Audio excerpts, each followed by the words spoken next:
सदियों से चली आ रही सतभक्ति की ऐसी धारा, ऋषियों, मुनियों, देवताओं और त्रिदेवों ने भी जिसका भेद ना पाया। भक्ति तो सभी करते हैं,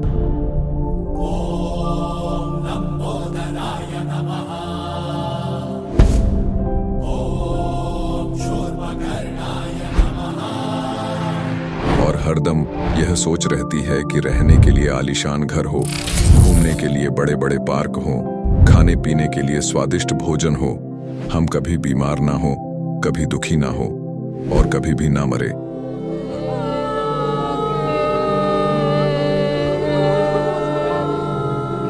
हरदम मौज मस्ती में रहे।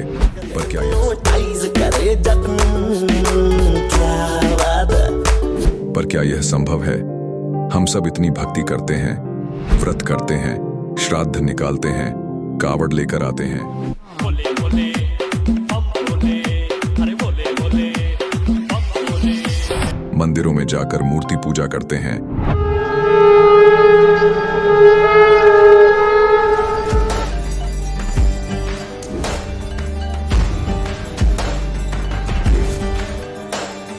भानुकोटिभास्वरं भवाब्धितारकं परं नीलकण्ठमीप्सितार्थदायकं त्रिलोचनं कालकालमम्बुजाशमक्षशूलमक्षरम्। चर्च में जाकर प्रेयर करते हैं,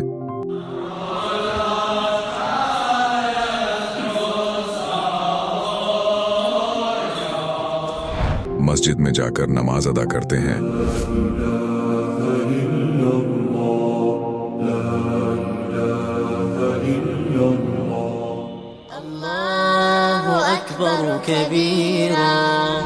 और गुरुद्वारों में जाकर माथा टेकते हैं,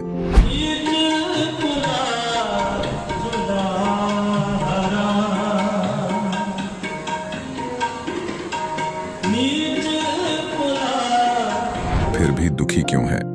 लेकिन क्या आप जानते हैं वो कौन सी भक्ति है? वो भक्ति जिसने मीरा को जहर से बचा लिया, ध्रुव और प्रहलाद की रक्षा की, अंधे को आंखें और बहरे को कान दिए, कोढ़ी को काया दी, दुखियों को सुखी जीवन दिया, मरने वाले को जीवन दान दिया और लाइलाज बीमारियों को दूर किया। जब संत रामपाल जी महाराज जी से दीक्षा ले ली थी, उसके बाद जब उनका कुछ विद इन मंथ कैंसर में राहत मिली। जैसे हम लोग परमात्मा का आदेश आया, हम लोग हॉस्पिटल गए और ऑपरेशन कराया। भगत जी 1 रुपया का भी दवाई माता जी को खाना नहीं पड़ा, और जो डॉक्टर कैंसर है बताते थे, वही डॉक्टर के मुख से हमने ये सुना भगत जी कि ये चमत्कार कैसे हो गया। तो हॉस्पिटल में दिखाया तो कैंसर घोषित कर दिया डॉक्टर ने यहाँ। तो फिर इसके इलाज के लिए घूमे, इलाज भी नहीं हुआ, तो फिर घर पे थक के बैठ गए। कैंसर के लिए जिंदल हॉस्पिटल में रहा, उसके बाद सपड़ा हॉस्पिटल में रहा, उसके बाद जयपुर को दिखाया, उसमें कोई इलाज नहीं हुआ।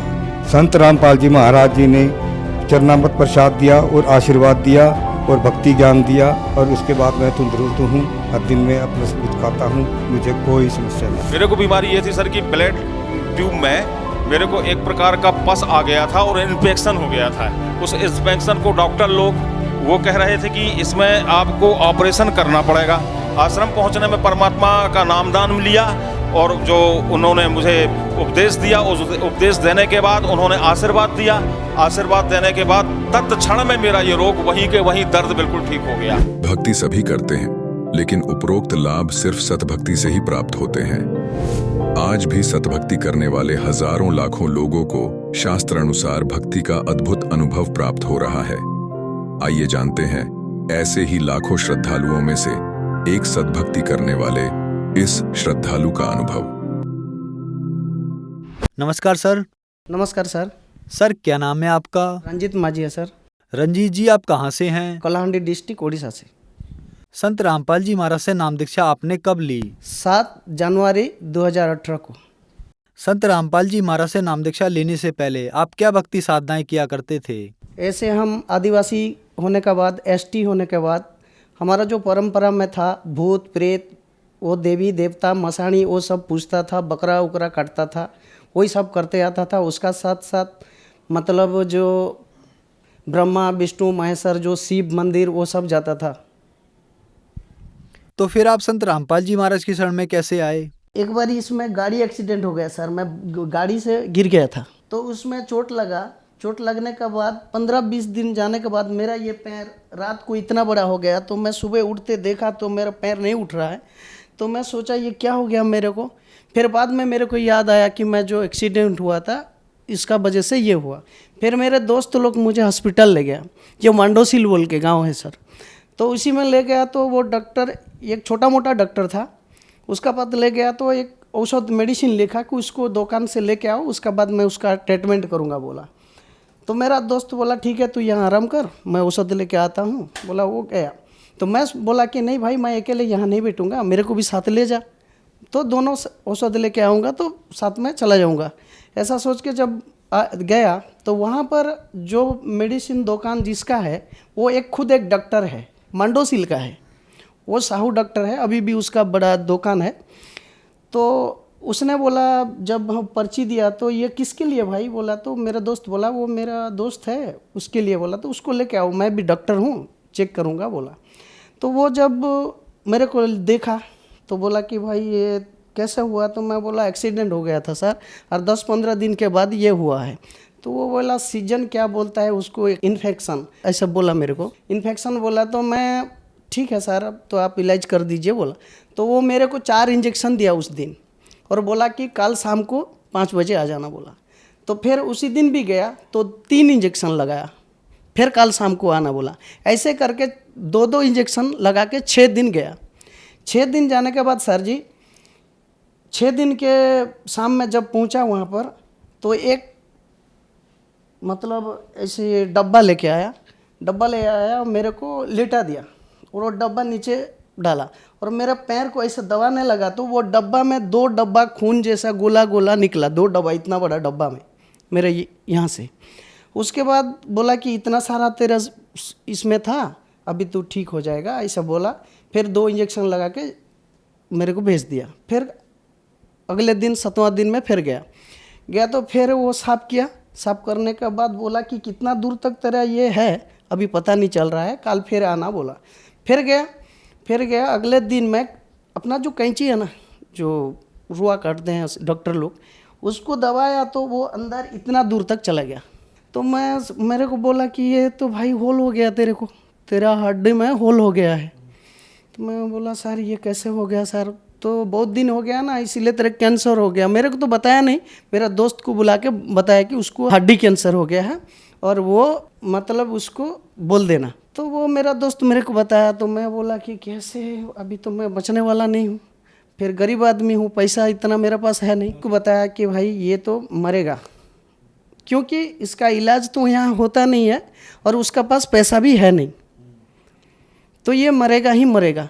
लेकिन उसका फॉर्मेलिटी के लिए मतलब अपना दिल बहलाने के लिए उसको मैं टैबलेट और औषध जो देता हूँ वो लगाते रहे, लेकिन वो बचेगा नहीं ऐसा बोला था। और मेरा दोस्त भी अभी सबूत है वो, तो वो बोला कि ऐसा ऐसा हो गया, तेरे घर को फ़ोन कर देता हूँ बोला। तो मैं बोला नहीं करना मेरे घर को, क्योंकि मैं तो दुखी यहाँ हूँ, मेरे घर वाले दुखी हो जाएंगे, मेरे पति बच्चे सब लोग दुखी हो जाएंगे, पत्नी ये सब दुखी हो जाएंगे। तो वो बोला ठीक है। तो मैं क्या सर उसी टाइम मेरे को, मैं उससे पहले ये ज्ञान गंगा पुस्तक मेरे हेल्पर जो मेरे से काम करता था, हेल्पर मैं मिस्त्री का काम करता हूँ, तो मेरा हेल्पर ज्ञान गंगा पुस्तक रखा था और उसको वो कबर में बंद करके अपना सिर पर तकिया दे के सोता था। तो एक दिन वो ड्यूटी गया था, मैं नहीं गया उसी दिन, दारू जोर से पिया था सर, और मैं ऐसा करके देखा तो बुक निकला, मैं खोला पढ़ा, मतलब ऐसा खोला तो उसमें ओम, अभी जो ओम और प्लस चिन्ह जो होता है सभी का दिए हैं, तो उसको मैं ऐसा खोल के बोला कि ये क्रिश्चियन का किताब कहाँ से रखा है, बोला मैंने उसको रख दिया, नहीं पढ़ा। फिर उसके बाद सर मैं फिर दारू दुकान में चला गया। दारू दुकान में जाने के बाद अपना जो खाना बना था बनाने वाला, उसको बोला कि मैं मीट मछली लेके आता हूँ, तू बना और दारू लेके आऊँगा बोला। तो बनाने के बाद फिर दोनों बैठ गया उसी सामने और पीने लगा। तो मेरे दिमाग में कैसे हो गया कि वो किताब को पढ़ ऐसा मेरा दिमाग में आया। तो मैं फिर उस किताब को वो दारू पीते समय ही पढ़ा। पढ़ा तो सर उसमें देखा कि कौन ब्रह्मा का पिता है, कौन विष्णु की माँ, ये सब लिखा है। तो मेरे दिमाग फैल गया कि ब्रह्मा विष्णु का भी माता पिता है, आज तक हम सुना नहीं था, ये कैसे किताब है। फिर मैं दूसरे पल्चे खोला, ऐसे खोल खोल के देख के गया एक एक पेज, तो एक भक्तों का अनुभव पढ़ा था मैं। तो मुझे ऐसा कैंसर था, ऐसा वो हुआ था। संत रामपाल जी का महाराज का जो शिष्य लोग जो अपना अनुभव बताते हैं, तो उसी पुस्तक में पढ़ा था। तो मुझे वो याद था। तो सर मैं ये अपना जो कैंसर का बार तब याद आया कि मैं वो किताब में पढ़ा था। तो मैं वो किताब तो उसका है, मेरे पास तो है नहीं, तो मैं कैसे पाऊंगा। तो मेरे दिमाग में ऐसा परमात्मा भर दिया था कि उसमें जो पैम्पलेट आता था, वो पैम्पलेट को मेरे जेब में भरा रखा था मैं। तो वो मेरे को याद आया कि मेरे पास पैम्पलेट है, वो पैम्पलेट में क्या लिखा है तो दिखने के बाद मेरे को पता चल जाएगा। फिर मैं जब गांव चला गया, अगले दिन में वो मांडोसिल से गांव चला गया, फिर गया तो मेरे पास मोबाइल भी नहीं था। तब दूसरे को जाके वो पैम्पलेट दिखा के उसको मैं एसएमएस किया, बर वाला फ़ोन किया। पहले तो फ़ोन किया तो कौन बोल रहा है, नहीं मैं रंजीत माझी बोल रहा हूँ और ये किताब मुझे मिलेगा क्या बोला। तो वहीं से बोला कि नहीं आप एसएमएस करो, आपका एड्रेस पूरा पता दे के एसएमएस करो इसी नंबर में तो आपको मिल जाएगा। तो फिर मैं दूसरे लड़का का मोबाइल में एसएमएस किया और मेरे को 2 दिन के बाद एक भगत, जैसे संत रामपाल जी के शिष्य रहते हैं अपना गांव का नज़दीक में, वो लाके बस में मेरे को दिया। तो मैं पढ़ने का बाद मेरे दिल में ये आया कि गुरु है तो संत रामपाल जैसा गुरु नहीं है और भगवान है तो कबीर जैसा भगवान नहीं है। मैं जब पढ़ के ये अनुभव किया, संत रामपाल जी महाराज से बोले कि आप सही भगवान हो तो परमात्मा मेरी ये कैंसर जो बीमार है उसको ठीक कर देना दाता, मैं आपकी शरण में आऊँगा। तो उसी रात को मैंने पहले जैसे लगाता था वो साफ करके उसी औषध को, मतलब मैलम जो देते हैं वो मैलम को लगाया और सो गया। सोने के बाद सुबह उठा तो भगत जी मैं ऐसे नहाने चला गया तालाब में नहा के घूम के धो के पूरा फ्रेश हो के, जैसे कि मुझे कुछ नहीं हुआ, ऐसे ही मेरे को महसूस नहीं हो रहा है कि मेरे पैर में कुछ था। उसके बाद मैं घर आया, घर आने के बाद भी घर वाले कुछ नहीं बोला, मेरे पत्नी भी कुछ नहीं बोला। तो मेरे को खाना वाना दिया, फिर क्या बोला, जो सुबह धोता हूँ मैं फिर औषध लगाता हूँ। तो मेरे पत्नी बोला कि आज नहीं साफ़ करोगे क्या, गर्म पानी कर दिया हूँ साफ़ करो बोला। तो मेरे को याद आया ठीक है लाओ बोला। तो मैं जब खोला वो पट्टी, खोलने के बाद भगत जी उसमें जब खोला और रोए में जो मैलम पानी दिया था, डेटल पानी, वो साफ करने लगा तो वहाँ से खून निकला। तो मैं बोला खून कैसे निकल रहा है भाई, खून तो नहीं निकलना चाहिए। फिर मैं थोड़ा दबाया उसको, दबाया तो थोड़ा अंदर नहीं गया, फिर अच्छा से दबाया तो देखा तो पूरा मांस भर गया था वहाँ। तो मैं बोला कि बंदी छोड़ संत रामपाल जी महाराज, आपकी कृपा से मैं अच्छा हो गया भगवान, मेरे को कब तुम्हारा बुलावा आएगा ऐसा सोचा सर। फिर बाद में मैं बोला अपने पत्नी को कि मैं नाम दीक्षा ले लूँगा, लेकिन वो नाम दीक्षा ऐसे लेना है कि कैसे नाम दीक्षा लूँगा तो वो तो मुझे मालूम नहीं संत रामपाल जी महाराज से। तो मेरे को तो वही पता नहीं था कि नाम क्या है, लेकिन दीक्षा बोल के मालूम था, क्योंकि अपना जो गांव में लोग दीक्षा लेते हैं तो ऐसा दीक्षा होगा ये, ऐसा मेरे को मालूम था। तब मैं वो भगत को फ़ोन किया, जिस भगत बोलो तो वो संत रामपाल जी महाराज का शिष्य, उसको फ़ोन लगाया। तो उसने उसको पूछा कि भाई अरे इस दीक्षा कैसे मिलेगा। तो वो बोला कि जारिंग गांव में नामधाम सेंटर है, वहीं पर नाम दीक्षा दिया जाता है। उसके बाद 4 नंबर में जब जनवरी में गया 7 जनवरी 2018 को, तो मेरे को नाम दीक्षा संत रामपाल जी महाराज से मिली।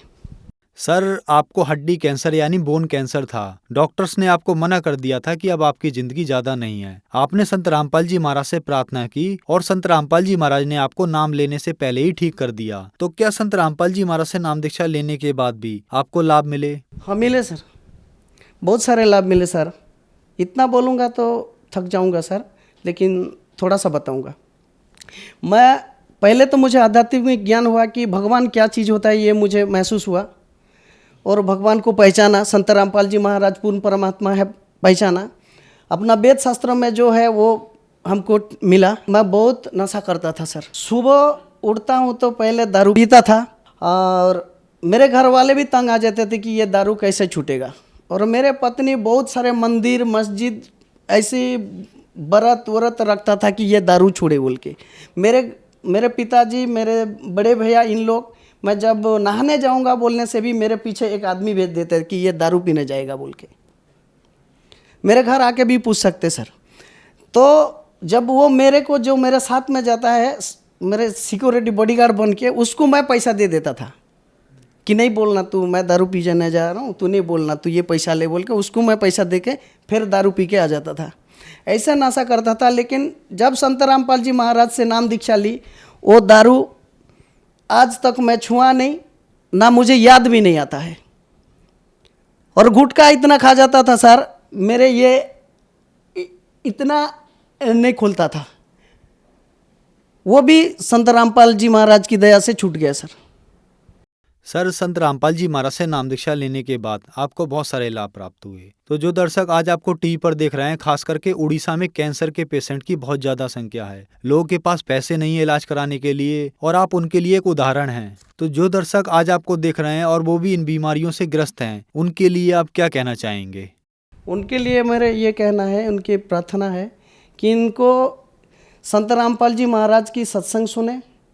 और मैं जैसे संत रामपाल जी महाराज का ज्ञान गंगा पढ़ के अपना बीमार का, नाइलाज बीमार का ठीक हुआ हूँ, तो आप लोग भी संत रामपाल जी महाराज के ज्ञान सुने और सत्संग देखें। जैसे टीवी में बहुत सारे चैनल में आते हैं और कल अपना बीमारियाँ ठीक करें। तो इनको ये निवेदन करता हूँ कि आप भी मेरे जैसा नाली जाली बीमारी से ठीक हो सकते हैं। संत रामपाल जी महाराज से नाम दीक्षा कैसे ली जा सकती है? संत रामपाल जी महाराज का बहुत सारे टीवी चैनल में सत्संग आते हैं, उसके नीचे एक पीली पिट्टी आता है और उसमें एक नंबर आता है। उसी नंबर में कांटेक्ट करने के बाद आपको आपका जहाँ का नज़दीक का नामदान सेंटर होगा उसी का पता दिया जाएगा। आप नामदान लेकर अपना कल्याण करा सकते हैं। यही मेरा विनती है। धन्यवाद जी। सत साहिब सर। अब जगत गुरु तत्वदर्शी संत रामपाल जी महाराज जी के सत्संग के माध्यम से उस अद्वितीय आध्यात्मिक ज्ञान के बारे में जानते हैं, जिसके माध्यम से आप भी प्राप्त कर सकते हैं ऐसे आध्यात्मिक, मानसिक और भौतिक सुख जो अभी तक आपने सिर्फ मीराबाई, ध्रुव, प्रहलाद जैसे कुछ ही भक्तों की जीवन कथा में सुने होंगे। अब सुनिए तत्वदर्शी संत के संग शास्त्र अनुकूल भक्ति सत्संग, ऐसा अद्वितीय आध्यात्मिक ज्ञान जिसका है सर्वधर्मों के पवित्र शास्त्रों में प्रमाण।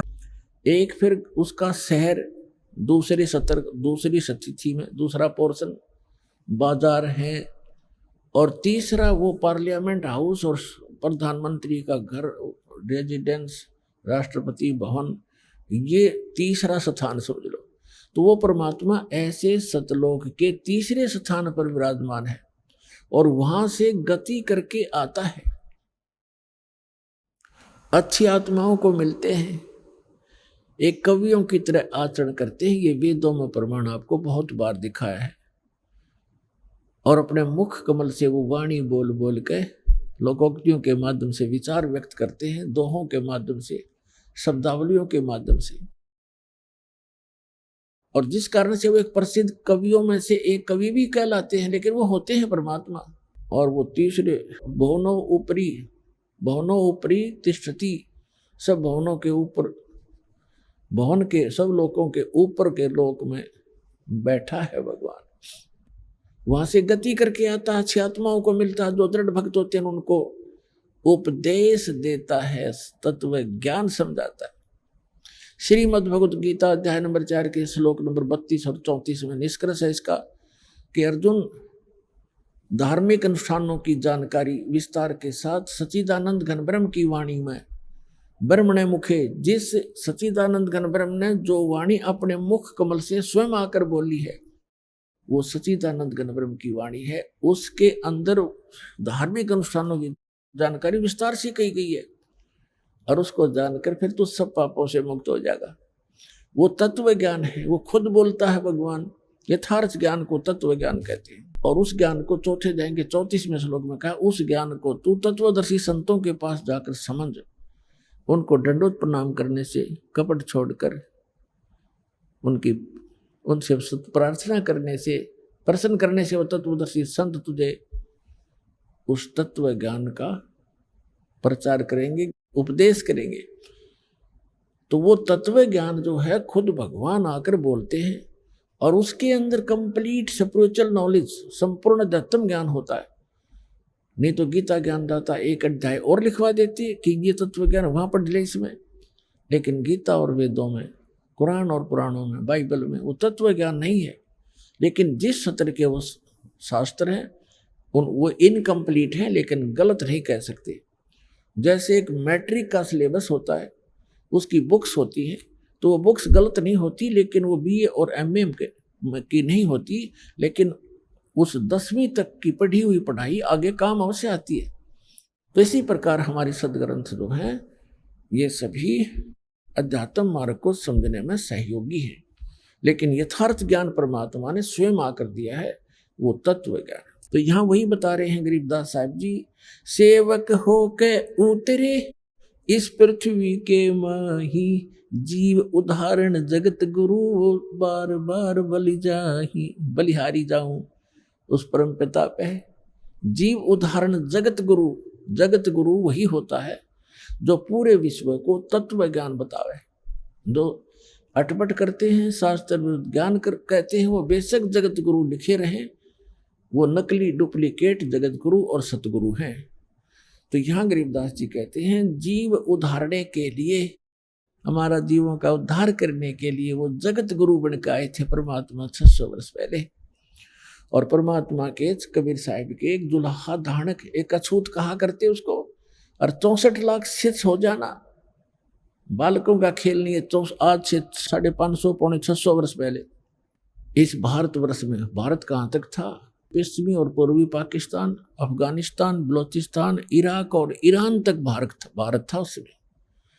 और इसमें कितनी आबादी होगी, उसमें मुश्किल से 4 करोड़, और 4 करोड़ आबादी में से 64 लाख से सोना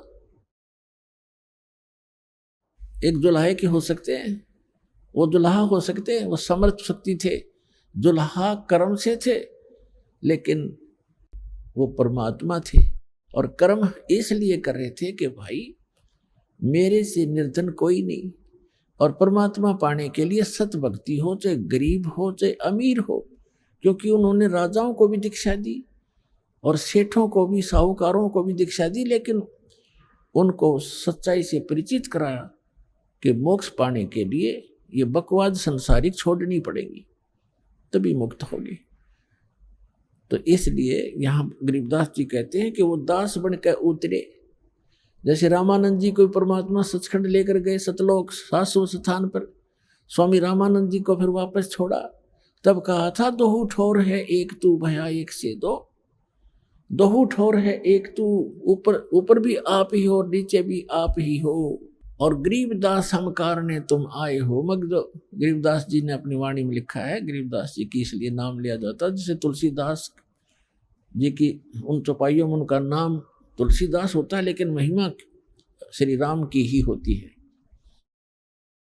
तो गरीबदास जी चित्रण कर रहे हैं, और रामानंद जी ने जो देखा, जो बोला, जो सोचा, बोलत रामानंद जी सुनो कबीर करतारे, गरीबदास सब रूप के तुम ही सृजनहारे। तो यहाँ क्या बता रहे हैं, जो प्रसंग चल रहा है, काशीपुरी कष्ट किया उतरे अदर अदारे, उतरे अवतरित हुए, किसी माँ के जन्म कबीर परमेश्वर जी ने नहीं लिया। मोमिन को मुजरा हुआ जंगल में दीदारे, कोट किरण शशि भान सुध, आसन अधर विमान, और परसत पूर्ण ब्रह्म को ये शीतल पिंड और प्राण। गोद लिया मुख चूम कर हेम रूप झलकनते, जगर मगर काया करे जैसे दमके पद्म अनंत। काशी उमटी गुल भया उस मोमिन का घर घेरे, कोई कहे ब्रह्मा विष्णु है, कोई कहे इंद्र कुबेर, कोई कहे वरुण धर्मराय है, कोई कोई कहते ईसे, 16 कला सुभान गति, कोई कहे जगदीश। भक्ति मुक्ति ले उतरे वो मिटन तीनों ताप, मोमन का डेरा लिया फिर कहे कबीरा बाप। दूध न पीवन अन्न भखे है, ना पालन झूलंत, अधर अमान ध्यान में कमल कला फूलंत। कोई कहे ये छल ईश्वर नहीं, कोई किन्नर कहलाए, कोई कहे ये गण ईश का जो जो मात्र सावे। अब जो भी आके देखे कोई अपनी अपनी सोच से लड़के की महिमा बता रहा है। कोई कहे ये वरुण है जल का देवता, और कोई कहे ये तो इतना, इसके चेहरे से ऐसी झलक ऐसी रौनक है कि ये तो ऐसा लगता है कि यहाँ का कोई धर्मराज प्रकट हो गया। अब जिसकी जितनी आत्मा निर्मल थी भगवान उसा ही दिखा था उसे। कोई कहे ये, कोई कहे ये ईश, ये तो भगवान है। और 16 कला सुभान गति, कोई कहे जगदीश। फिर कहते हैं कोई कहे छल ईश्वर नहीं, कि ईश्वर नहीं है, ये कोई देव है, कोई गण है, कोई किन्नर है। और कोई कहे गण ईश का जो जो मात रिसाए। खलक मुल्क देखण गया ये राजा प्रजा रीत, राजा भी प्रजा भी देखण आए उस परम पिता के छोटे से बच्चे को, इतना सुंदर थे। जम्बू दीप जिहान में वो उतरे शब्द अतीत। इस जम्बू दीप में, इस अपने भारतवर्ष के अंदर वो परमात्मा अवतरित हुए, शब्द रूपी उतरे अविनाशी रूप में। दुनी कहे यो देव है, और देव कहते हैं ईश, ईश कहे पर ब्रह्म है ये पूर्ण विश्व बीस। अब दुनिया का यो देवता दिखे, और देवता कहते हैं ऊपर से कि नहीं ये तो भगवान है। वो किसने भगवान माने हैं? विष्णु जी को देवता, और विष्णु जी कहते हैं नहीं ये तो पूर्ण ब्रह्म है, विश्व बीस, पार ब्रह्म है, पूर्ण विश्व बीस, इसमें कोई शक नहीं। अब फिर क्या बताते हैं? भक्ति मुक्ति ले उतरे, ओए जैसे ऋग्वेद मंडल नंबर 9 सूक्त 95 के मंत्र 2 में कहा कि वो परमात्मा आके और घूमता फिरता है, चलता फिरता है, एक कवि की तरह आचरण करता हुआ। ऋग्वेद मंडल नंबर 9 सूक्त 94 के मंत्र 1 और मंडल 9 सूक्त 95 के मंत्र 2 का सारांश है कि वो परमात्मा, इसका सारांश है कि वो परमात्मा कवियों की तरह आचरण करता है, अपने मुख से अपनी वाणी से बोल बोल के ज्ञान सुनाता है, और वो ऐसे गूढ़ मंत्रों को, गुप्त मंत्रों को प्रकट करता है। तो यहाँ गुप्त ज्ञान को और गुप्त मंत्रों को प्रकट करता है। जैसे कबीर साहब ने कहा कि सोहम शब्द हम जग में लाए, और सार शब्द हमने गुप्त छपाए। तो सोहम शब्द आप जी को किसी भी वेद, गीता और पुराणों में नहीं मिलेगा। ये परमात्मा ने आके प्रकट किया। सार नाम अभी तक कति डिस्क्लोज नहीं कर रखा था। सोम सोम तो बहुत से लोग, ये संत भी लागे अनअधिकारी होते हुए भी मंत्र देते रहते हैं। ये है यूं, इस मंत्र को ये देने के अधिकारी भी नहीं, इस दास के अतिरिक्त विश्व में नहीं कोई। और वो सार नाम है, वो तो इनका अवा भी नहीं लगन दी दाता ने, वो दास के पास है। इस कंप्लीट कोर्स से ही ट्रीटमेंट होगा। तो क्या बताया है? भक्ति मुक्ति ले उतरे, लेकर अवतरित हुए। भक्ति मुक्ति ले उतरे ये मिटन तीनों ताप, मोमन के डेरा लिया ये कहे कबीरा बाप। एक मुसलमान के, मोमिन मुसलमान के घर, दुल्हे के घर वहां रहने लगे और उसको बाप पिताजी कहते हैं, बाबा पापा कहते हैं। जुलाहे नीरू को कहते पिता कहते हैं। दूध न पीवे न अन्न बखे, नहीं पलने झूलनते, अधर अमान ध्यान में वो कमल कला फूलनते। अब गरीबदास जी कहते हैं ना दूध पीवे ना अन्न खावे, लेकिन और स्वस्थ ऐसे हैं जैसे कमल का फूल होता है। कमल कला फूलनते, कमल का फूल की एक ऐसी परमात्मा ने उसमें शक्ति दी है, ऐसा गुण दिया है कि कमल का फूल किसी सरोवर में हो और वहां कितनी स्पीड से पानी प्रवेश हो जा और वो साथ की साथ बढ़ता चला जाता है, चाहे कितना ही बढ़ जा, कितना ही ऊंचा, वो साथ बढ़ता चला जाएगा, उसको ऊपर ऊपर पहुंच रहेगा ऊपरली सतह पर। तो परमात्मा कहते हैं कि गरीबदास जी कहते हैं परमात्मा ना दूध पीवे ना अन्न खावे और फिर भी स्वस्थ ऐसे न फूल रहा शरीर, जैसे स्वस्थ हो जैसे बच्चा प्रतिदिन किलो दूध पीता हो, 1 किलोग्राम, इतना स्वस्थ शरीर। अब जब नीमा ने देखा कि नीरू ने भी देखा कि ये बालक कुछ खा रहा नहीं, पी रहा नहीं, 1 दिन बीता, 2 दिन बीते, 4 दिन बीते, 10 दिन, 20 दिन और 25वें दिन कति चिंतित हो गए वो। और नीमा ने तो यहाँ तक ठान ली कि हे भगवान शिव, या तो आपने देना नहीं था और परमात्मा दे दिया तो ले रहे हो, अब मैं जीऊं नहीं, इस बच्चे के साथ मरूंगी, अब मैं जी नहीं सकती, इसमें मेरा इतना मोह बन गया, इतनी ममता बन गई है। ये फाइनल फैसला कर लिया था। और अंतर्यामी सामने बालक रूप में लेटे हुए थे, उनको पता था कि आज या बुढ़िया पक्की मरेगी, मैं तो मरूं नहीं, क्यों ये कह रही है कि बालक मरेगा तो मैं भी मरूंगी, पर यह चिंता में मर लेगी, मैं तो मरूं नहीं पर यह अवश्य मर जाएगी। इसलिए परमात्मा ने कहते करे करावे साइया, मन में लहर उठा, दादू सिरदर जीव के वो आप बगल हो जाए। अब परमात्मा ने रिमोट दबाया, भगवान शंकर का शिवमंडल शिवपुरी में बैठे अपने लोक में, एकदम कसक हुई कि मुझे किसने पुकारा है। बेशक वो मुसलमान बन गए थे, लेकिन अपनी आराधना और अपनी अर्जी भगवान शंकर को ही लगाया करते थे।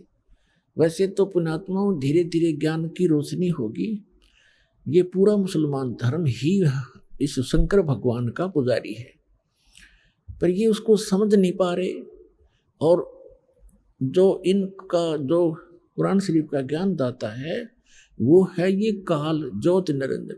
इसी ने गीता का ज्ञान दिया, इसी ने वेदों का ज्ञान दिया और इसी ने बाइबल का ज्ञान दिया।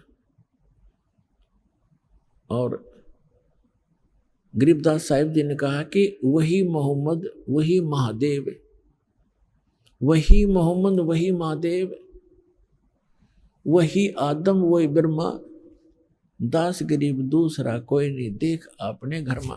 अब गरीबदास जी कहते हैं कि तुम अलग अलग समझकर झगड़ रहे हो। वही जैसे ईसा जी आए थे विष्णु जी के लोक तक, और हजरत मोहम्मद जी आए थे भगवान शंकर के लोक तक, और बाबा आदम आए थे ब्रह्मा जी के लोक से।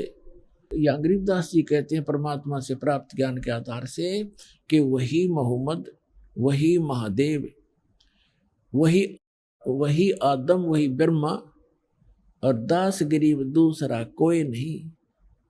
देख अपने घर में कि आप जी यदि साधना करके देख लोगे, प्रत्येक मानव का शरीर चाहे किसी भी धर्म मजहब से संबंधित है एक जैसा है, उसके अंदर कमल भी एक जैसे हमारे रीढ़ की हड्डी है जो जिसको बैकबोन बोलते हैं, पीछे की जो हड्डी है बैकबोन पिछले की, इसके अंदर की साइड में जैसे बहुत ऐसा स्थान है जिस पर छोटी छोटी सी ऐसे नाभि कमल, नीचे मूल कमल, गुदा से 2 उंगल ऊपर अंदर की तरफ, और उससे 2 उंगल ऊपर लगभग स्वाद कमल है ब्रह्मा जी, जिस मूल कमल में गणेश जी का निवास है, यानी गणेश जी का चैनल समझ लो कि गणेश जी के लोक में जो भी क्रियाएं हो रही हैं आप इस अपने मूल कमल में देख सकते हो। जब आपका कनेक्शन जुड़ जाएगा, सारी डिश डैश लग जाएंगी, ये दास लगा देगा सारी, और फिर आपके वो चैनल चालू हो जाएंगे। ये तो एक टीवी है शरीर, इसके अंदर चैनल हैं, और जौन सा भी चैनल आप ऑन करोगे, चलाना चाहोगे तो वही चलेगा। तो इस प्रकार इसके अंदर सब चैनल हैं। फिर नाभि चैनल है, नाभि कमल। जो मूल कमल है वो गणेश जी के लोक में जो कुछ भी हो रहा है मूल कमल पर देखा जा सकता है। और फिर स्वाद चक्र है जिसमें ब्रह्मा जी का अधिपत्य है। ये ब्रह्मा जी के लोक में जो क्रियाएं हो रही हैं इस चैनल्स के माध्यम से दिखाई देती है, स्वाद चक्र बोलने से। फिर नाभि चक्र है, नाभि कमल चक्र, कमल दल, नाभि कमल। उसके अंदर विष्णु जी के लोक में जो हो रही है क्रियाएं उसका जब ऑन हो जाएगा, इस मंत्रों से हो जाएगा। जो मंत्र हम आपको देते हैं, प्रथम मंत्र, इसमें बीच के जो 5 नाम हैं इनसे आपके 5 कमल ऑन हो जाएंगे। लेकिन इन कमलों को देखने की आवश्यकता नहीं है आपको। आप यही मार खा जाते हो कि वो हमारे कमल दिखाओ, चल दिख जाए तो बहुत अच्छा है, कमलों को देखें, उनको देखें। अब देखो पुण्यात्माओं, इन कमलों को देख देख कर हमने अपना जीवन नाश कर लिया संख्यों बार। ये ऋषि लोग कौन थे? ये साधना और अभ्यस्त, ये जो समाधिस्थ हो जाते थे 1000 वर्ष तक, ये कैसे हो जाए? और फिर क्या मिला उनको? ये क्या होता है कि किसी भी कमल में आपकी सुरती लगी, वो ऑन हो गया तो उसके अंदर आपकी सुरती पहुंच जाएगी बहुत दूर तक और उस लोक में प्रवेश कर जाएगी। वहां आप जो देखोगे नजारे, जैसे बालक किसी मेले में चला जा, कहीं कोई रीछ नचा रहा है, कोई कहीं पर गा रहा है, कोई भालू, कोई बंदर नचा रहा है, कोई कहीं कुश्ती हो रही है, कहीं कोई गाने गा रहा है, कोई ऐसे ऐसे डुगडुगियां बजा रहा है। तो वो बालक उस मेले में चला गया तो फिर उस मेले में बिचल जाएगा, उसको पता नहीं चलेगा और पिता जाएगा बिछुड़। तो ऐसे आप बच्चे हो, इस जिस भी कमल में वो ऋषि प्रवेश कर जाता था हजारों वर्षों, तो वो बहुत लंबे क्षेत्र हैं ये, उनमें कहीं नाच देख रहा है, वहाँ अप्सराओं के कहीं झरने में नहा रहा है, जैसे सपना हो जाता है ना समाधि में, ऐसे चलता है फिर। और जब वो वापस आता है तो फिर वो इतना उसका शरीर जीर्ण शीर्ण हो लेता है, उसमें 1-2 सिद्धि आ जाती है, उसके वचन से कोई ऐसी घटना घट जाती है, जनता पीछे लग जाती है, वो प्रभु पाक जाता है, फिर गधा बन जाता है। तो काल ने हमारी यहाँ ऐसे अक्ल मार रखी है। तो ये सब कुछ आपका हो जाएगा, लेकिन इसमें घुसने की आवश्यकता नहीं। जैसे हमने अपनी मंजिल पर पहुंचना है और रास्ते में कहीं कोई कुछ भी हो रहा है, कोई सर्कस है, कोई कुछ और है, कुछ, और चलते चलते आप उसकी टिकट लेकर उसमें बढ़ गए सर्कस में, और जाना था अपने विदेश, इतना वो हवाई जहाज निकल जाएगा, वो रह गया वहीं का वहीं। तो आप जी ने जो उद्देश्य है वो टारगेट नहीं भूलना, लेकिन इन कमलों से जो हमने लाभ लेना है वो हम साथ लेते चलेंगे। तो जो दास आपको बताना चाह रहा है, ये कमल है हमारे अंदर। तो कहने का भाव ये इसी प्रकार हृदय कमल है, जिसमें भगवान शंकर के लोक की सारी प्रक्रिया इस चैनल पर दिखाई देंगी। यहाँ कंठ कमल है, इसके पीछे ये रीढ़ की हड्डी के अंदर की साइड में जहाँ से ये बैंड होती है, यहाँ पर इस दुर्गा का कमल है, अष्ट कमल दल यहाँ पर है। ये 16 पंखड़ियों का कमल है, इसको जो है ना ये 5वां कमल है, इसको कंठ कमल कहते हैं, अष्ट कमल नहीं। जैसे एक मूल कमल, फिर स्वाद कमल, चक्कर कहो चाहे कमल कहो, फिर नाभि कमल, विष्णु और लक्ष्मी जी का वहां पर नजारा दिखाई देता है। फिर हृदय कमल, इन दोनों सतनों के बीच में, और यहाँ दोनों सतनों के बीच में उधर से ऊपर यहाँ इसकी रीढ़ की हड्डी पर अंदर की तरफ एक हृदय कमल है, जिसको हृदय कमल कहते हैं, जिसकी 12 पंखड़ी हैं। ये कंठ कमल है, इसमें 16 पंखड़ी हैं और दुर्गा जी का निवास है। तो यहाँ कहना चाहते हैं गरीबदास जी कि वही मोहम्मद, वही महादेव, वही आदम, वही ब्रह्मा, और दास गरीब दूसरा कोई नहीं। देख अपने घर में, यदि आप अपने चैनलों को ऑन कर लोगे और देख के देखो, आप विश्व शिवलोक के अंदर प्रवेश करोगे, आपको वहां बैठे दिखाई देंगे ये मोहम्मद और सारे ये पीर पैगंबर। वहां एक अलग से पितरलोक है, प्रत्येक इस भगवानों की नगरी है, अलग अलग इनके स्थान हैं, इनके लोक हैं, और प्रत्येक में अलग अलग स्वर्ग हैं। स्वर्ग माने रेस्टोरेंट, और अलग अलग उनके पितर स्थान है। गण अलग रहते हैं, ये भूत प्रेत अलग रहते हैं। भूत प्रेत पितरों आदि का वो इकट्ठा ही अक्षेत्र है। तो ये सारे वहां बैठे दिखेंगे तुमने, तब पता चलेगा आप अलग नहीं हो, एक हो। तो यह कहते हैं वही मोहम्मद, वही महादेव, वही आदम, वही ब्रह्मा, दास गरीब दूसरा कोई नहीं। देखा अपने घर में। तो नीमा प्रार्थना कर रही है कि भगवान, या तो पुत्र देना नहीं था और दे दिया तो मालिक लेना नहीं था, आप इसको लेने जा रहे हो, आपकी दासी साथ मरेगी इस बालक का। जय ये मर गया। तो परमात्मा ने सोचा कि मैं तो मरूं नहीं, पर ये जरूर मरेगी, इतनी टेंशन ले ली इसने। तब परमात्मा ने भगवान शिव को प्रेरित किया ना, तो वो तो 25 दिन की रोए थी। तब परमात्मा कहते हैं, करे करावे साइया मन में लहर उठा, दादू सिरधर जीव के वो आप बगल हो जा। वहां वो शिव की पुजारन थी, शिव जी भेज दिया, और शिव जी एक साधु रूप बना कराए फकीर का, और पूछा माई क्यों रो रही हो, क्या बात है, आपने तो बहुत बुरा हाल कर रखा है, क्या बात बेटा बताओ।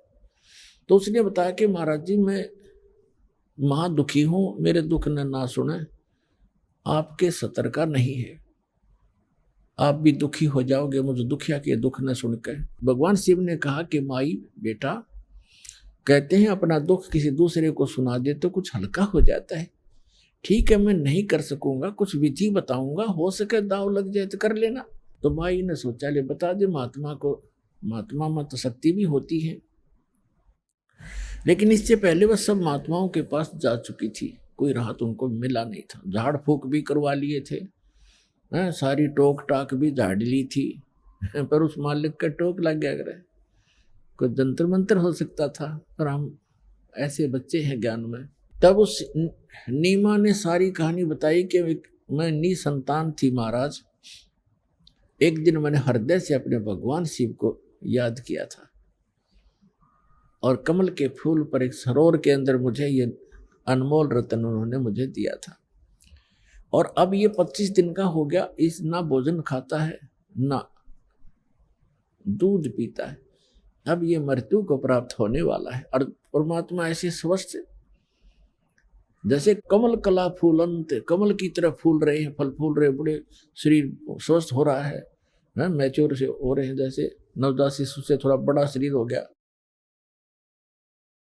लेटे लेटे का। तो कहते हैं परमात्मा स्वस्थ है, फिर भी वो सोच रही है कि ये मरेगा, क्यों खाता है नहीं तो मरेगा बच्चा। और कहा महाराज जी साथ में मरूंगी, मैं जी नहीं सकती, यूं कह के फूट फूट कर रोने लगी।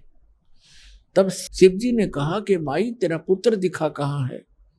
वो लाई उठा के, और सोचा महाराज के चरणों में डाल दूं, महात्मा आशीर्वाद दे देंगे, मेरा बालक जीवित हो जाएगा, स्वस्थ रहेगा, ये खा पी लेगा कुछ। तो जो ही भगवान शिव के रूप, साधु रूप में खड़े भगवान शिव के चरणों में बच्चे को डालना चाहा, वो बच्चा वहां से आकाश में उड़ा, और भगवान शिव के सिर के पैरेलल हवा में खड़े हो गए अपने आप। और शिव जी देख रहे हैं। अब माई ने सोचा, नीमा ने सोचा, इस महात्मा में बड़ी करामात है, मेरे पुत्र को हवा में उठा दिया। फिर भी नंबर शिव जी के बनन लग रहे हैं। अब भगवान शिव ने ऐसे हाथ किया, परमात्मा उसकी गोदी में आ गए, भगवान शिव के साधु रूप में। और फिर परमात्मा की और भगवान शिव की, दोनों भगवानों की नजर में नजर मिली। तब शंकर भगवान ने प्रणाम किया कि तो कोई अजब शक्ति है। गरीबदास जी ने लिखा है कि 7 बार उनकी आपस में वार्ता हुई, माई नहीं समझ सकी। तो परमात्मा नवजात शिशु ने कहा कि हे महात्मा जी, हे शिव जी, अब भगवान ने कहा नवजात शिशु के रूप धारी बालक, उस बाल भगवान कबीर साहब ने कहा कि शिव जी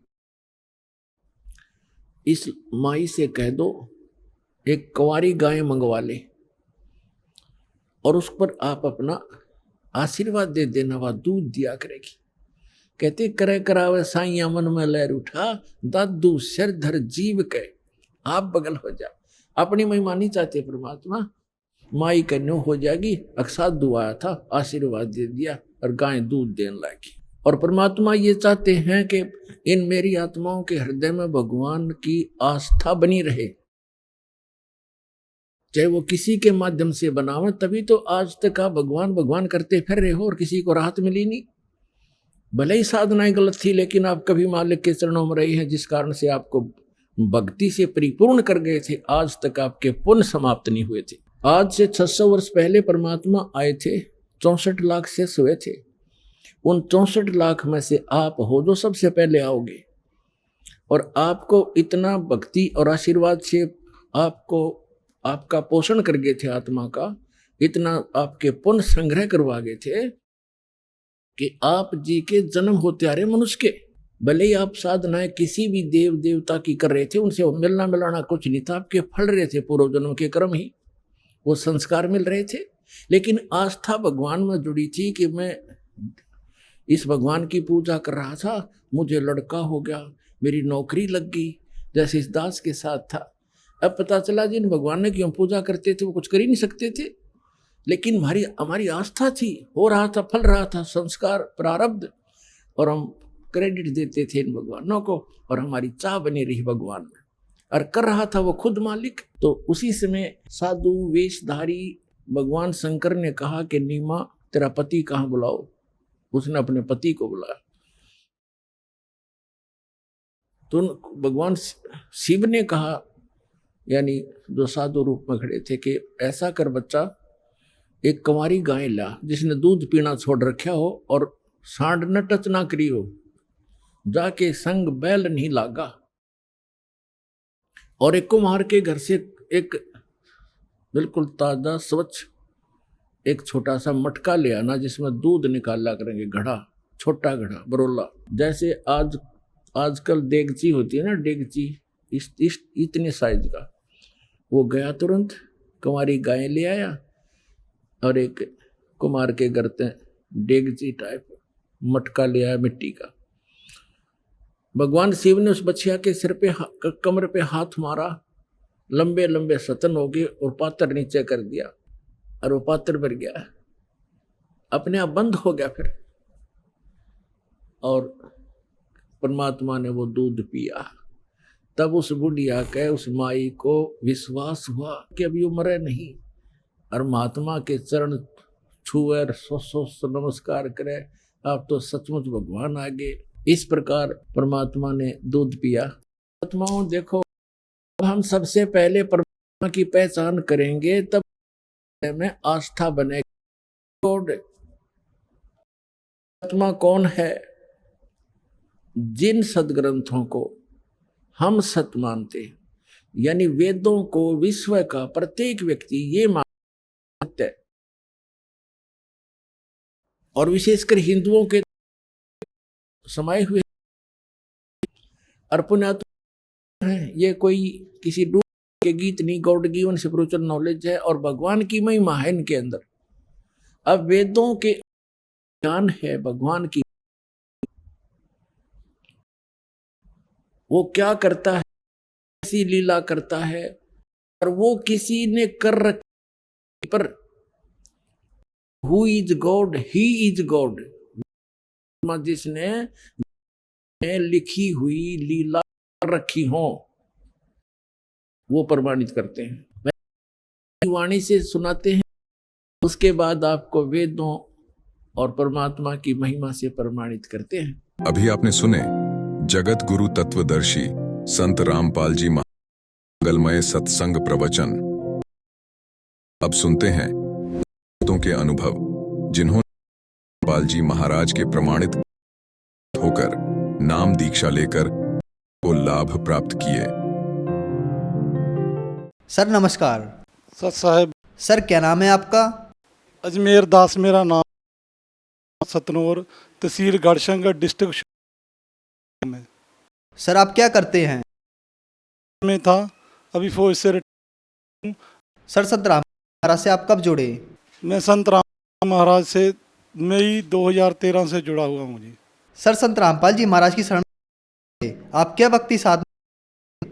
संत रामपाल जी में आने से पहले में था और उनसे के बताई हुई भक्ति करता था। पाल जी महाराज की बताई हुई भक्ति साधना आपने कितने साल तक की और उस भक्ति साधना से आपको क्या लाभ मिला? मैं सतपाल जी की कम से कम 4 साल, उसमें लाभ तो मेरे को हुआ जी। ये सोचते थे कि परमात्मा तो परमात्मा दिया करेंगे, बस उनके बताए हुए अनुसार मैं भक्ति करता रहा। लाभ मेरे को कोई नहीं हुआ, उल्टा मैं जैसे था विषय विकारों में वैसे ही विषय विकारों में मैं आगे चलता रहा जी। सर आप संत रामपाल जी महाराज की शरण में क्या? संत रामपाल जी महाराज जी का संग आता था पहले जी जागरण में 2010 साधना पर। ये कैसा संत है संत, जब देखो किताबों में कभी कभी बाइबल खोल कर बताता है, कभी अपना गुरु ग्रंथ साहब खोल कर बताता है। ये देखो बताते थे रामपाल जी महाराज, देखो ये धर्म ग्रंथों में क्या लिखा हुआ है, तुम लोग कैसे भक्ति करते थे। बोलते थे ये तो ऐसे बोलता है, धर्म ग्रंथ लिखा होता और हमारे को कुछ और भक्ति बता। एक दिन ख्याल आया कि जब भी संत धरातल इस जमीन पर सबको दुत्कारा गया, जैसे गुरु नानक उनका घर से निकलना मुश्किल हुआ, ईसा मसीह को जिंदा किलों पर गाड़ दिया, जो भी संत जितने भी आए धरातल पर उनके साथ दुनिया ने किया। तो हम यही सोचते थे कहीं यही संत रामपाल जी महाराज और हमारी कहीं फिर कुछ कारण हमने किया, जो टीवी पर नीचे नंबर आते और हमने SMS किया कि ज्ञान पहुंच जाए हमारे पास। उसी समय 7 दिन के अंदर अंदर मेरे को ज्ञान गंगा पुस्तक मिल गई। तो उसमें मैंने उसमें सिर्फ 2 शब्द फरोला, माया आदि निरंजन भाई आप ओम सोहम का है खेला। मैं क्या, ये तो हमारे साथ कि जो कहीं किताबों में नहीं लिखा हुआ, कहीं इश्तिहारों में कुछ नहीं लिखा हुआ, तो होश चक्कर खा गया। रही जो जी ने भक्ति बताई वो तो राम भी हमारे को प्रमाणित कर दिया, ये तो आपे जापे। तो हम तो उसी दिन से प्राण लगा लिया, संत रामपाल जी महाराज हैं, धरती पर कोई भी संत नहीं है। तो हम ज्ञान गंगा के माध्यम से संत रामपाल जी महाराज आए जी। सर जैसा कि आप पूर्ण संत रामपाल जी महाराज हैं, तो सर समाज इस बात का निर्णय कैसे करे कि संत कौन है? परमात्मा कहते हैं राम सतगुर के लक्षण कहूँ मदरे नैन बिलोच, 4 वेद 6 शास्त्र कहाँ कहे 18 बोध। परमात्मा रामपाल जी महाराज इस धरातल पर आए हुए हैं, वो सारे शास्त्र गुरु सब में प्रमाण है। गुरु नानक सोई गुरु पूरा खवावे, जो 2 अक्षर एक लंघावे एक छड़ावे, तो प्राणी निज घर को जावे। कबीर परमात्मा कहते जेकर पंडित पढ़िया पोथी 2 अक्षर 2 नामा। हमारे संत, हमारे गुरु ग्रंथ साहब, हमारे बाइबल सब की पहचान है कैसे होना चाहिए। फिर भी हम लोगों ने तो पहचान लिया और रामपाल जी महाराज की कर रहे हैं जी। रामपाल जी महाराज की शरण में आने के बाद क्या लाभ मिले? संत रामपाल जी महाराज की शरण में आने से बाद सबसे बड़ा लाभ मेरे को ये मिला कि बहुत ज़्यादा ड्रिंक करता था, उधर तो ड्रिंक करते थे, लेकिन रामपाल जी महाराज की शरण नामदान लेने के बाद मेरी फैमिली को माइग्रेन था और उसको बीमारी थी, वो हटती नहीं थी। हमने रामदेव बाबा आई ली, में जो फिजियोथेरेपी वो तो वो फैमिली आकर देख लिया, लेकिन जब रामपाल जी महाराज के शरण में आए, भक्तमती की फैमिली की सारी बीमारी दूर हो गया और मेरे सारे विषय विकार खत्म हो गए। और लाभ, एक बार सत्संग में हम लोग जा रहे थे, सत्संग के ऊपर स्पीकर लगा हुआ, तो मैं स्पीकर ठीक करने के लिए जा, तो सीढ़ी तो नहीं था, जो बाद थोड़ा ईंटें रखी हुई, चढ़कर गिरा तो मेरा नीचे वाला पैर से ईंट खिसक गया और मैं बिना सपोर्ट में 4 सेकंड या 5 सेकंड में ऐसे बिना, जब मैं देखा तो मेरे कोई सपोर्ट नहीं खड़ा, मैं बच गया। तो कि जैसे बंदी छोड़ रामपाल ऐसे पकड़ रहा, इस तरह संत रामपाल जी जान बचाई जी। और हम लोग पहले घर में कलेश रहता था हमारा आपस में, लेकिन गुरु जी रामपाल जी महाराज की शरण में आने से बाद हमारे कलेश खत्म हो गया। जब हम लोग खुश और सुखी है, हमारी बेटियां हैं, कोई प्रॉब्लम। सर पहले आपने सतपाल, अब आपने संत रामपाल जी महाराज, तो सर ऐसा कहा जाता है कि गुरु नहीं बदलना चाहिए, गुरु बदलना पाप है, तो सर आप इसके बारे में क्या कहना चाहेंगे? जैसे हमारे मनुष्य जन्म को रोग जन्म मन का, तो जैसे एक डॉक्टर के पास इलाज नहीं होता तो हम दूसरे चल जाते हैं। यदि हमारे को सतपाल तो हमने गुरु बदल लिया तो हम अच्छा किया, हमारे को परमात्मा का सही रास्ता मिल गया और गुरु बदलने में कोई प्रॉब्लम नहीं जी। कबीर साहब हैं, जब तक गुरु चाह तब तक गुरु, परमात्मा भी बोलते हैं कि जब तक तो आप गुरु की तलाश करो, जब आपकी मिल जाए तो आप उनके बताई हुई भक्ति करो।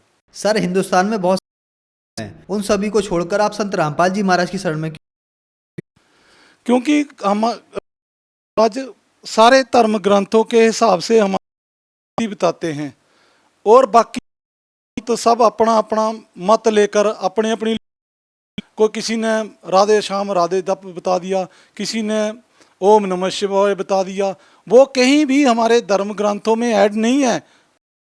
तो हमारे संत रामपाल जी महाराज जो हमारे को भक्ति विधि बताते हैं वो बिल्कुल सारे ग्रंथों में, गुरु ग्रंथ साहब में ऐड है कि परमात्मा की भक्ति, तो हमारे रामपाल जी महाराज बिल्कुल भक्ति बताते हैं। सर जो श्रद्धालु आपको देख रहे हैं, आप उनको क्या संदेश देना चाहेंगे? मैं भक्त समाज प्रार्थना करता हूं कि आप हैं, कोई बीए, कोई अनपढ़ नहीं है, गुरु जी का रामपाल जी और सुनने के बाद कौन सच्चा कौन झूठा, और आप पढ़ो कि हमारे वेदों में, हमारे कुरान में, बाइबल में क्या प्रमाण है, कैसे भक्ति करनी चाहिए। आज को ये संदेश देना चाहता हूँ हो सके और आप रामपाल शरण में आओ, जीवन सफल बनाओ। रामपाल जी महाराज से कैसे जुड़ सकते हैं? चैनल पर जब प्रोग्राम आता है गुरु जी का हैं, उन नंबरों पर फोन, वो आपको ज्ञान गंगा मुफ्त, और उसके बाद जिस स्टेट, उस स्टेट पर रामपाल जी नामदान केंद्र खोल रखे, आपको उधर नामदान नज़दीक के नज़दीक नाम केंद्र पर आपको इन्फॉर्मेशन करेंगे, से अपना नामदान लो, सफल बनाओ। धन्यवाद। सत साहेब जी।